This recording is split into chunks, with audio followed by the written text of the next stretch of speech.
Welcome to WagerTalk.com. Scott Spreitzer here, and we are talking college basketball. The season is upon us. It tips off on Friday, November 11th, and we thought we'd invite Matt Holt, VP over at CGT Sportsbooks in Las Vegas, to talk about the upcoming season, because Matt's not only the VP of Business Development, as I just said, but he's also an excellent college basketball handicapper and bettor.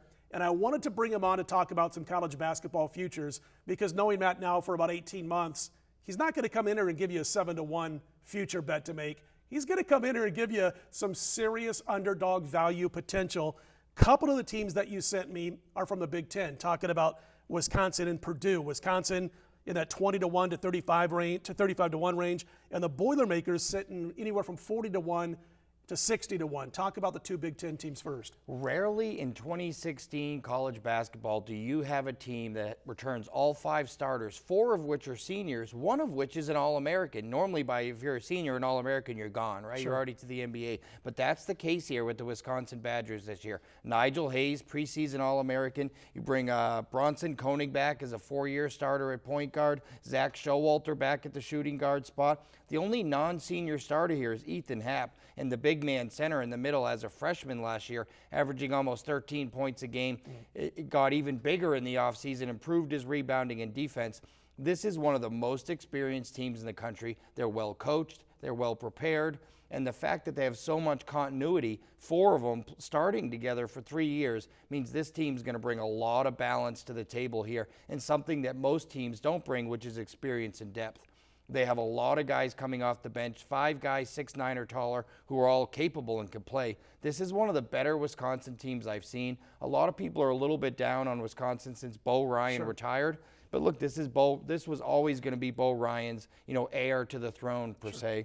This is a really good basketball team at a good value. And while some of these teams may have to develop continuity with the reduced practices and develop, that playing together and everything, Wisconsin's going to have it right out of the gate. They're going to be able to rack up non-conference wins. The Big Ten as a whole is a little bit down this year. A very inexperienced conference. I think you're going to see a Wisconsin team, compete for the Big Ten title, and at very live 35-40-1 compete for a national championship. I don't take anything away from Wisconsin when it comes to the coaching change. I really don't. No. I agree with what you said. And this university, whether it be football or basketball, just makes these seemingly, these transitions that have no hiccups and no breaks in the middle when they go from one coach to the next. And it's been that way since Barry Alvarez was hired as a head coach and then eventually became athletic director. They know what they want. They get the guys the job that understand Badger football and Badger basketball. And I have no problem.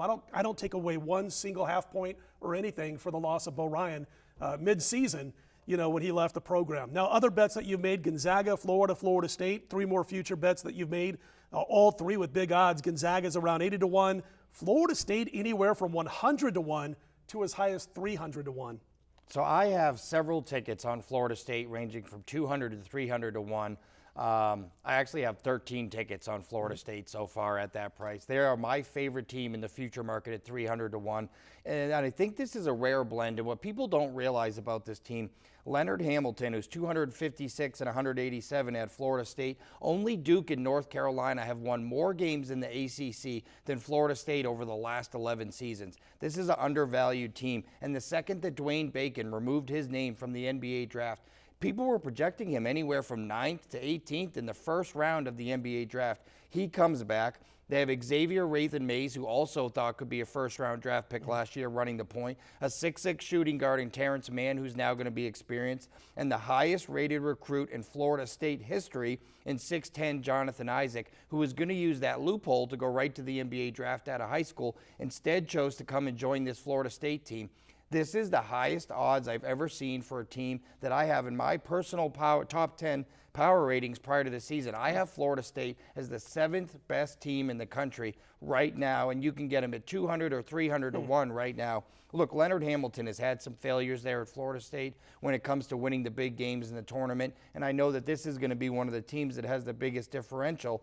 But this is a team right here who has as much talent as anybody in the country, as much size, 3 7-foot centers that can all play, including Michael Ojo, who might be one of the best shot blockers in the country. Obviously, we talked about about that other starting four, plenty of scoring punch from this Seminoles team. That's what they lacked in the past, was the scoring punch to go along with that rebounding and defense. This is going to be a really good basketball team. They can get up and down the court. Gonzaga is another team, too. The problem with Gonzaga is the continuity. They have a lot of transfers coming in. Nigel Williams-Goss from Washington.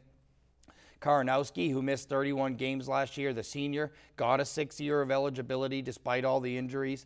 If Karanowski can actually play after the back surgery, Williams-Goss, the transfer from Washington, comes in. This could be a really good basketball team. We know the job Mark Few does up there in Gonzaga. This team, like a lot of teams, brought in a lot of guys from different schools. Sometimes it takes a little while to mesh. We saw it not work with Maryland last season, bringing in all those guys. But if it does work here with Mark Few and Gonzaga, this is a big-time value team at 100-1. I know you like a couple of sleepers. I'm going to bring one up because I was hoping they were going to be a little more under the radar. We see the ratings come out, and they're in everybody's top 30, but I'm talking about the Rhode Island Rams. And I think this was, after last year going 17-15, underachieving, but because of injury. E.C. Matthews gets injured early in the season, first game or two. Yeah, right and he's out lost, of the gate. Yeah, and he's lost right away, and they never fully recovered. But they got 4 starters coming back for this team for Hurley, and he's one of them.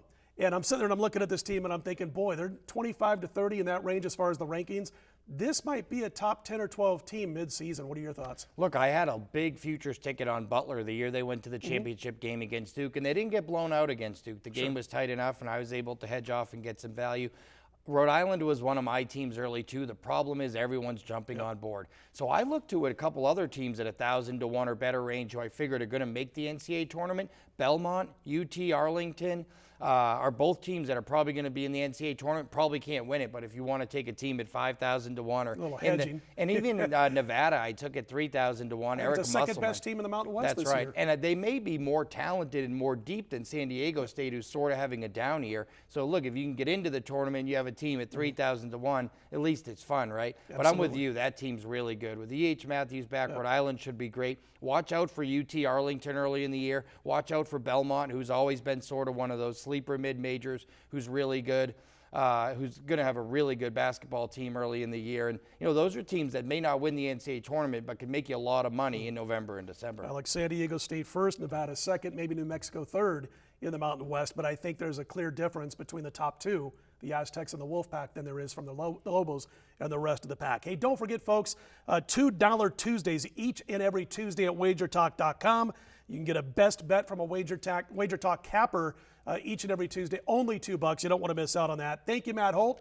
Always good to have Matt on. And again, check us both out, SB Nation Radio, Wager Talk, 8 p.m. Eastern Time to 10 p.m. Eastern Time every Thursday. 2 hours to dive into this stuff, and we're going to have plenty of college basketball over the next several months. All right, we are Wager Talk. Stick around. We got college and NFL coming up next.